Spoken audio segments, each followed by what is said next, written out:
नमस्कार। आज की वीडियो में चर्चा का विषय है हुमायूं की असफलता के कारण। तो हुमायूं को 1540 का जो बिलग्राम या कन्नौज का जो युद्ध था उसमें दिल्ली का सिंहासन उसे छोड़ना पड़ा और अगले 15 वर्षों तक उन्हें इधर उधर की ठोकरें खानी पड़ी। वैसे ये भी सत्य है कि हुमायूं को जो अपने पिता से जो साम्राज्य मिला था वो असंगठित साम्राज्य था और उसका जो राजकोष था वो रिक्त अवस्था में था। तो ऐसी स्थिति किसी भी शासक के लिए कठिनाइयाँ पैदा कर सकती थी। तो उस समय यदि हुमायूं ने बुद्धिमत्तापूर्ण नीति का अनुसरण किया होता और सैनिक योग्यता का प्रदर्शन किया होता तो उसकी जो प्रारंभिक समस्याएं थी वो दूर हो सकती थी। तो जिन परिस्थितियों में हुमायूं को सिंहासन त्यागना पड़ा था, यानी जो 1540 का जो बिलग्राम का जो युद्ध था जो हुमायूं और शेर शाह सूरी के मध्य हुआ था और उसमें हुमायूं की पराजय हुई। तो उसमें से जो पराजय के कारण थे उनमें से अधिकांशतः हुमायूं की अपनी स्वयं की कमजोरियां और उनकी भूलें थी। तो हुमायूं की असफलता के जो कारण हैं उन पर अपन चर्चा करेंगे। तो जो 1540 का जो बिलग्राम का जो युद्ध था वह मध्य युग का एक परिवर्तन बिंदु था। इस युद्ध के जरिए हिंदुस्तान में मुगलों की सत्ता समाप्त हुई और जो दिल्ली का राजमुकुट है वो अफगानों के पास चला गया और हुमायूं निष्कासित होकर 15 वर्ष तक दर दर भटकता रहा। तो वैसे अपन देखें तो ये कन्नौज या बिलग्राम का जो युद्ध था ये अफगानों के युद्ध कौशल का प्रतीक था। जिस युद्ध कौशल से जैसे मुगलों ने पानीपत के मैदान में अफगानों को पराजित किया था, उसी युद्ध कौशल से अफगानों ने बिलग्राम के युद्ध में मुगलों को पराजित किया और इससे क्या हुआ कि जो मुगलों की जो यश था उसको बहुत ठेस पहुंची और हानि उठानी पड़ी। अब अपन आते हैं हुमायूं की असफलता के कारण। पहला कारण है हुमायूं की भूलें। तो जिन विषम परिस्थितियों में हुमायूं ने राज्य संभाला, तो पहले तो परिस्थितियां ही विषम थी, दूसरा उसकी जो स्वयं की गलतियां थी उससे उसे और जटिल बना दिया। जैसे आगे चलकर हुमायूं को अपने भाइयों में साम्राज्य का बंटवारा करना पड़ा था, ये भी उसकी स्वयं की एक भयंकर भूल थी। जैसे काबुल, कंधार और जो पंजाब का जो इलाका था वो कामरान को दिया गया और उसकी शक्ति का आधार ही समाप्त हो गया था, क्योंकि जब भाइयों में साम्राज्य का बंटवारा हुआ तो वो अपने क्षेत्र विशेष के प्रमुख बन गए थे। तो पहली भूल तो थी भाइयों में साम्राज्य का बंटवारा। दूसरी भूल थी हुमायूं ने कालिंजर का अभियान कर दूसरी भूल की, क्योंकि न तो हुमायूं जो कालिंजर का राजा था उसको पराजित किया यानी पराजित कर सका और न ही उसे मित्र बनाकर अपनी तरफ उसे मिला सका। तो ये थी उनकी दूसरी भूल। फिर तीसरी भूल थी जो चुनार का दुर्ग था वो हुमायूं ने शेर खां के आधिपत्य में ही रख दिया। तो इससे शेर खां को अपनी शक्ति बढ़ाने का मौका मिल गया था। फिर चौथी भूल थी जो गुजरात के बहादुर शाह के विरुद्ध वो चित्तौड़ की मदद नहीं कर सका। तो इससे क्या हुआ कि जो राजपूतों की सहानुभूति और सहयोग प्राप्त करने का जो एक अवसर था वो हुमायूं खो चुका था। जिस प्रकार अपन बाद में देखेंगे कि राजपूतों ने बाद में अकबर को सहयोग देकर मुगल साम्राज्य को सुदृढ़ता प्रदान की, अगर उसी प्रकार हुमायूं भी उनसे सहयोग लेकर अपने साम्राज्य की रक्षा कर सकता था, लेकिन हुमायूं ने गुजरात के विरुद्ध चित्तौड़ की सहायता नहीं की। फिर पांचवी भूल थी जो गुजरात का बहादुर शाह है उसके विरुद्ध आक्रमण की योजना में अनेक भूलें रह गई थी, जिसके कारण जो उस समय जो विजित किए गए क्षेत्र थे मालवा और गुजरात से ही वो भी उसके हाथ से निकल गए।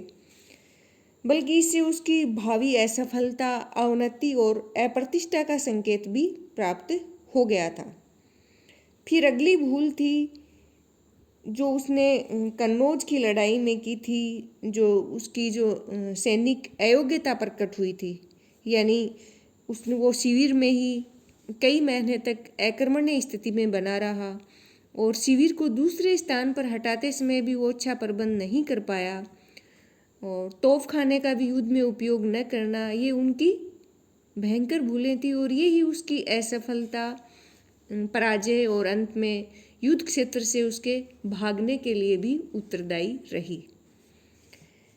फिर असफलता का दूसरा कारण है हुमायूं के चारित्रिक दोष। तो हुमायूं में चारित्रिक बल और संकल्प शक्ति का भी अभाव था और अपन देखें तो डटकर प्रयास करना उसके बलबूते नहीं था। इसी प्रकार शत्रु की शक्ति का भी ठीक से अनुमान न लगा पाना और कठिन परिस्थितियों में तत्काल निर्णय नहीं कर पाना, ये उसकी कमजोरियां थी। फिर अगला असफलता का कारण है भाइयों का असहयोग।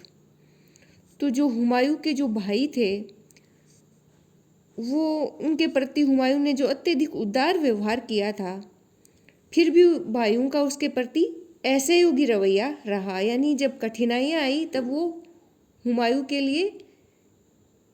हुमायूं के सहायक नहीं बने। तो जो हुमायूं के तीनों भाई थे, कामरान, अस्करी और हिंदाल, इन्होंने हुमायूं का सहयोग करने की बजाय उनके लिए अनेक मुसीबतें खड़ी की, लेकिन फिर भी हुमायूं ने बार बार क्षमा प्रदान करता रहा। जैसे अपन देखें, जो कन्नौज का युद्ध हुआ था, उसमें यदि कामरान अपनी सहायता लेकर लाहौर से युद्ध में हुमायूं की मदद करता तो शायद परिणाम भिन्न रहता। जैसा कि लैनपूर्ण ने भी कहा है कि सदा से निर्बल और अस्थिर होने के कारण जो हुमायूं के भाई थे अस्करी और हिंदाल, वो महत्वाकांक्षी व्यक्तियों के हाथ के यंत्र होने के कारण खतरनाक मालूम होते थे। तो इस प्रकार अपने भाइयों के प्रति अत्यधिक उदार व्यवहार तथा भाइयों का असहयोग भी हुमायूं की असफलता में सहायक सिद्ध हुआ। फिर अगला कारण है दोषपूर्ण राजनीतिक निर्णय। तो हुमायूं ने जो राजनीतिक निर्णय लिए थे वो भी सोच समझकर नहीं लिए थे। तो वह जो राजनीतिक और प्रशासनिक समस्याएं थी उनको ठीक प्रकार से समझने में असमर्थ था। जहां उसे साम्राज्य संगठन और शासन में सुधारों की ओर प्रारंभ से ही ध्यान देना चाहिए था, वहां उसने युद्ध योजनाओं की नीति को अपनाया। फिर बाद में देखें तो कालिंजर और जो चुनार के किले पर जो उसका घेरा था और वहाँ के शासकों को पराजित किए बगैर ही संधि द्वारा उन्हें वापस सौंप देना, ये भी अनुचित था। तो इससे क्या हुआ कि हुमायूं की जो कमजोरियाँ थी राजनीतिक निर्णय लेने में, वो प्रकट हुई और बहादुर शाह पर उसे उसी समय आक्रमण कर देना चाहिए था जब वो चित्तौड़ के राजपूतों के विरुद्ध युद्ध में फंसा हुआ था। फिर आगे देखें तो जो चौसा और जो कन्नौज का युद्ध था, उसके पूर्व भी हुमायूं ने काफ़ी समय भोगविलास में व्यतीत किया और इससे क्या हुआ कि जो शेर शाह सूरी था उसको अपनी सुविधा अनुसार आक्रमण करने का मौका मिल गया। तो हुमायूं ने अनेक राजनीतिक भूलें की थी जिसके कारण उसे पराजित होकर निर्वासित जीवन व्यतीत करना पड़ा। फिर अगला कारण है असफलता का, वो है हुमायूं की अपव्ययता। तो इसका अपन ने पहले भी जिक्र किया है कि जब हुमायूं को जो साम्राज्य मिला था अपने पिता से, वो असंगठित था और जो राजकोष था वो रिक्त अवस्था में मिला। तो उस समय एक ऐसे अर्थ विशेषज्ञ शासक की जरूरत थी जो साम्राज्य की अर्थव्यवस्था को ठीक से समझ पाता, लेकिन हुमायूं ने इस तरफ भी विशेष ध्यान नहीं दिया और बाद में हुमायूं को कालिंजर से युद्ध क्षति के रूप में भी बहुत बड़ी धनराशि उनको देनी पड़ी। तो इससे जो साम्राज्य की आर्थिक स्थिति थी वो और ज़्यादा बिगड़ गई। फिर अगला कारण है उचित नेतृत्व की योग्यता का अभाव। तो हुमायूं में वैसे अपन देखें तो कुशल नेतृत्व का अभाव भी था, और जहाँ तक संभव होता हुमायूं क्या करता, अपनी कठिनाइयाँ या जो समस्याएं हैं उन्हें टालने की कोशिश करता। तो अपने जो प्रारंभिक 10 वर्ष का जो राज्यकाल था उसने नेतृत्व शक्ति और अपने सैनिकों एवं अधिकारियों को नियंत्रण में रखने की योग्यता का उन्होंने कोई प्रयास नहीं किया, और उसे न तो सैन्य संगठन का विशेष ज्ञान था और न ही सैन्य संचालन का, जैसा कि चौसा और कन्नौज के युद्ध में यह साबित हो चुका था, क्योंकि वह अपनी सेना पर कुशल नियंत्रण नहीं रख पाया। और उसे इस बात का भी या इसकी भी समझ नहीं थी कि शत्रु पर कब और किन परिस्थितियों में आक्रमण करना चाहिए। तो शेर खां की दिन प्रतिदिन बढ़ती शक्ति का ठीक से अनुमान न लगा पाना और उसके खिलाफ कुशल नेतृत्व के साथ संघर्ष न करना, ये हुमायूं की असफलता के कारण थे। तभी लेनपूल ने ठीक ही लिखा है कि हुमायूं जीवन पर्यंत लड़खड़ाता रहा और लड़खड़ाते हुए ही उसकी मृत्यु हुई। अगला कारण है जनसमर्थन प्राप्त नहीं होना।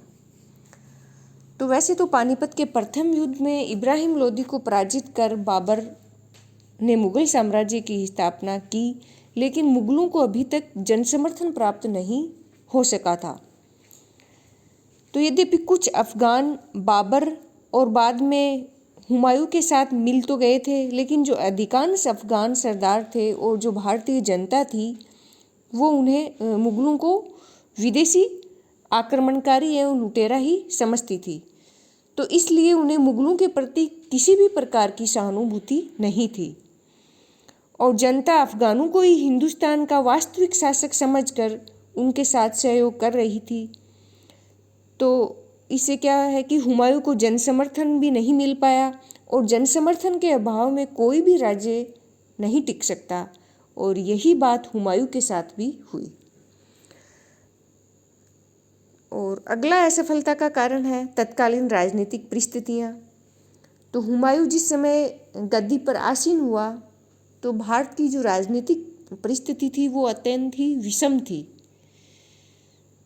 तो बाबर ने तो क्या था कि बाबर के पास दृढ़ इच्छा शक्ति और सैनिक प्रतिभा थी, तो उसके बल पर उन्होंने भारत में मुगल साम्राज्य की स्थापना तो कर दी, लेकिन इस राज्य को सुदृढ़ करने का अवसर उसे प्राप्त नहीं हो सका। उसने अफगानों और राजपूतों को पराजित तो किया, परंतु उनकी शक्ति को कुचल नहीं सका। तो राज्य के विभिन्न भागों में अफगान हुमायूं के समय भी प्रभावशाली थे, और वे आसानी से राज्य को खोना नहीं चाहते थे। इसलिए वो एक ऐसे मौके की तलाश में थे कि उन्हें जैसे ही मौका मिले और वो मुगलों को पराजित कर भारत में दोबारा अफगान सत्ता स्थापित कर सकें। तो बाबर की मृत्यु का लाभ उठाकर वे अपनी शक्ति संगठित करने लगे, और उन पर नियंत्रण रखने के लिए जिस दृढ़ निश्चय, इच्छा शक्ति एवं तत्परता की जो आवश्यकता थी उसका हुमायूं में सदैव अभाव रहा। एक कारण ये भी रहा अवसर का सदुपयोग नहीं करना। तो हुमायूं को अनेक अवसरों पर ऐसे मौके मिले जिसमें अगर वह बुद्धिमानी से काम लिया होता तो उसको पराजय का सामना नहीं करना पड़ता। तो जो अपनी अदूरदर्शिता एवं दृढ़ इच्छा शक्ति की जो कमी थी उसके कारण हुमायूं कभी दुश्मन पर सही अवसर पर आक्रमण नहीं कर सका, और उसका जो राज्याभिषेक हुआ था उसके तत्काल बाद उसने अपने सामने जो शत्रु थे या उनके लिए जो कठिन परिस्थितियाँ थी उनकी तरफ उसने विशेष ध्यान नहीं दिया, बल्कि उन कठिनाइयों को ऐसी परिस्थितियों में और ज़्यादा उस पर ज़्यादा प्रभावी हो चुकी।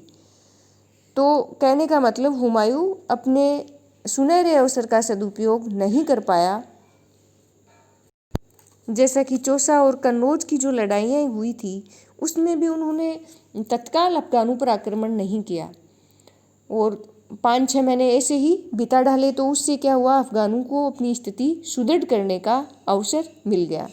तो अवसर का सदुपयोग न करना ये भी हुमायूं की असफलता का एक कारण रहा। फिर एक अगला कारण है शेर शाह सूरी की सैनिक प्रतिभा। तो जो हुमायूं का प्रतिद्वंदी था शेर शाह है, वह हुमायूं के विपरीत एक कुशल राजनीतिज्ञ एवं कुशल सेनापति था और उसने असंभव एवं कठिन कार्यों को भी कुशलतापूर्वक बना देने की उसमें एक अद्भुत क्षमता थी। तो वह सोच समझकर युद्ध एवं आक्रमण की योजनाएं बनाता और वैसे देखें तो युद्ध क्षेत्र में व्यूह रचना में भी वो हुमायूं से श्रेष्ठ था और उसमें कुछ ऐसे प्रशासनिक गुण भी थे जिससे वह शीघ्र ही जो सभी अफगान सरदार थे उन्हें अपने पक्ष में मिलाकर उनका सहयोग प्राप्त कर सका। तो शेर शाह सूरी का जो चरित्र था और उसकी जो सैनिक प्रतिभाएं थी वो भी हुमायूं की असफलता का कारण बनी।